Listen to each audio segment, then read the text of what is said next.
ప్రభుత్వమైనా ఒక లక్ష్యం పెట్టుకుంటుంది, ఏది పేదరికం లేకుండా చేస్తాం, అందరికీ విద్య అందేలా చేస్తాం, మంచి వైద్యం అందేలా చేస్తాం అని చెప్పేసి ఆ దిశగా ప్రయత్నం చేసేది అడుగులు వేస్తుంది. కానీ కేంద్ర ప్రభుత్వం బీజేపీ ప్రభుత్వం మాత్రం 2026 మార్చి 31 నాటికి మావోయిస్టులు లేకుండా మావోయిస్టు రహిత భారతదేశం చేస్తామని చెప్పేసి కేవలం దాని మీదనే దృష్టి పెట్టి పనిచేయడాన్ని మీరు ఎట్లా చూస్తారు? దీన్ని చూస్తే చాలా క్లియర్గా తెలుస్తుంది. మోడీ గారు ఇక్కడ మావోయిస్టులను అంతం చేయడం కాదు, ది అదర్ లెఫ్టిస్ట్ పార్టీస్ని అంతా అంతం చేయాలి. ఎందుకంటే వాళ్ళని ప్రశ్నించే వాళ్ళు ఉండరు, వాళ్ళ మీదకి తిరుగుబాటు చేసే వాళ్ళు ఉండరు. ఎప్పుడైతే తిరుగుబాటు చేయకుండా ఉండరో అప్పుడు వాళ్ళది హిందూ మతాన్ని మనువాదాన్ని మొత్తం భారతదేశం అంతా తీసుకొచ్చి మనువాదంతో వీళ్ళు భారతదేశం ఏలాలని చూస్తున్నారు. ఇక్కడ మన గ్రామీణ ప్రాంతాల్లో అటవీ ప్రాంతాల్లో ఉన్న గనులన్నీ వనరులన్నీ మైండ్స్ అన్నీ పెద్ద పెద్ద బడాబాబులకు ఇండస్ట్రీస్కి అప్పజెప్పేసి వాళ్ళు కోట్లు గడించుకోవాలనుకుంటున్నారు. వీళ్ళు నిజంగా సామాన్య ప్రజలకు ఏమైనా చేయాలనుకుంటే, నిజంగా ఎన్కౌంటర్ చేయాలనుకుంటే ఆ ఎన్కౌంటర్ మనుషులను ఎందుకు చేస్తారు? మీ భారత పౌరులని ఎందుకు ఎన్కౌంటర్ చేస్తారు? ఎన్కౌంటర్ చేయాలంటే ప్లాన్ ఆఫ్ యాక్షన్ చేసి కన్నీలను ఎన్కౌంటర్ చేయండి. మీరు ఎన్కౌంటర్ చేయాలంటే ఆకలి కేకల్ని ఎన్కౌంటర్ చేయండి. ఎన్కౌంటర్ చేయాలంటే నిరుద్యోగాన్ని ఎన్కౌంటర్ చేయండి. వాటిని ఎన్కౌంటర్ చేయకుండా మనుషుల్ని ఎన్కౌంటర్ చేస్తారా అనేది మూర్ఖత్వం.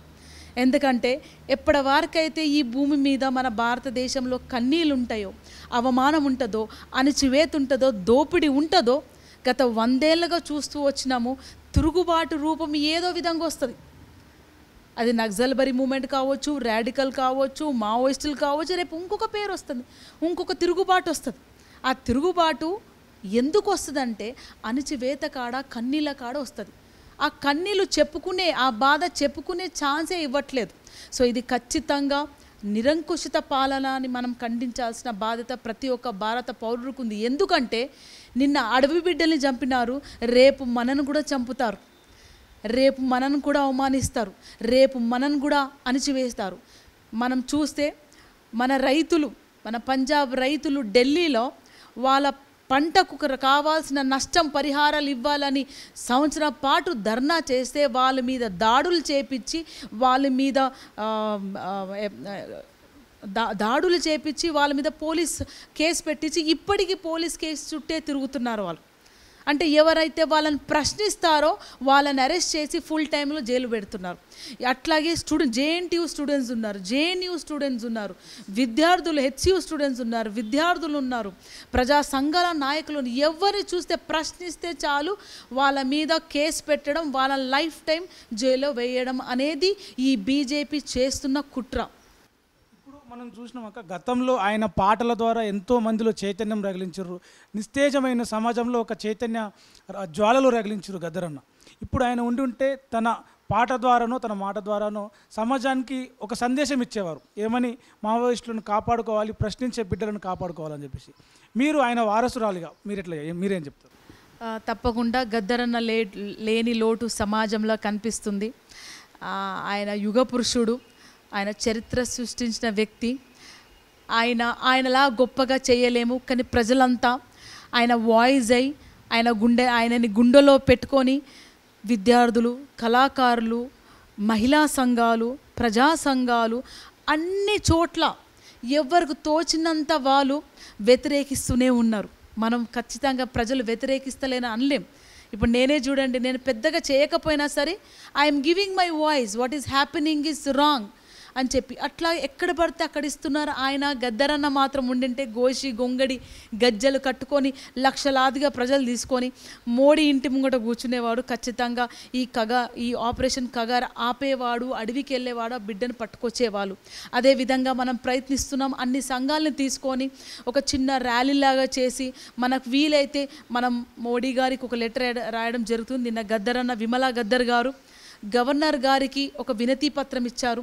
అట్లాగే ప్రెసిడెంట్కి, మరి మన ప్రధానమంత్రి గారికి, హోంశాఖ మంత్రి గారు కూడా పత్రాన్ని రాసి స్పీడ్ పోస్ట్ ద్వారా ఈరోజు రిజిస్టర్ పోస్ట్ చేసాము. అట్లాగే మెయిల్ త్రూ చేసాము. మనం అందరం ఒక ఉద్యమాన్ని ఎంచుకుందాం. ఆ ఉద్యమానం ఏంటంటే post card post card peace letter, a peace letter to the President of India, a peace requesting letter to the Prime Minister of India and the Modi. ఏంటంటే మనమందరం ఎవరైతే తప్పు జరుగుతుందని ఫీల్ అయిన వాళ్ళు మనం ఏం చేయగలుగుతాం, ఎలా కొట్లాడగలుగుతాం? వాళ్ళకి అందరికి ఒక లెటర్ రాద్దాం, please stop the operation Kagar.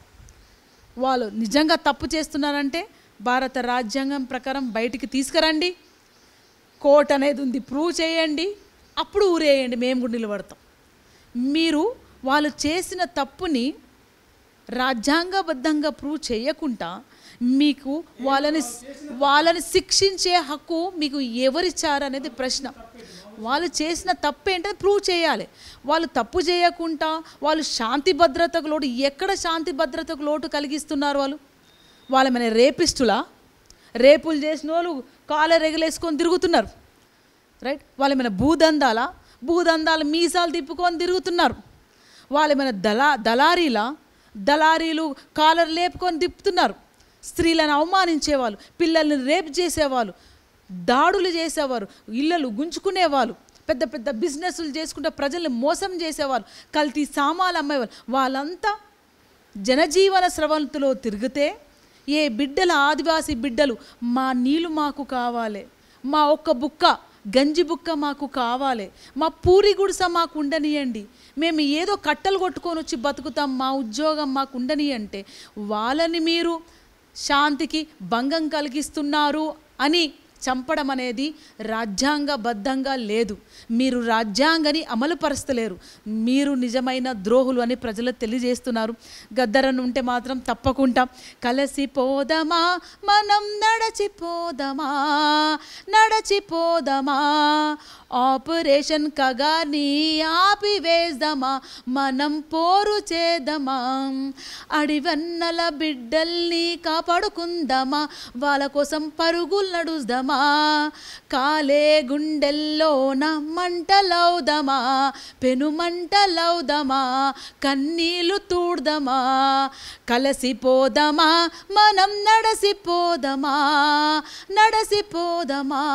మన ఆదివాసి బిడ్డలను కాపాడుకుందామా, మనం పోరు చేద్దామా అని ఏదో ఒక పాట అల్లి లక్షలాదిగా ప్రజల్ని కదిలించి తీసుకొని పోతారు.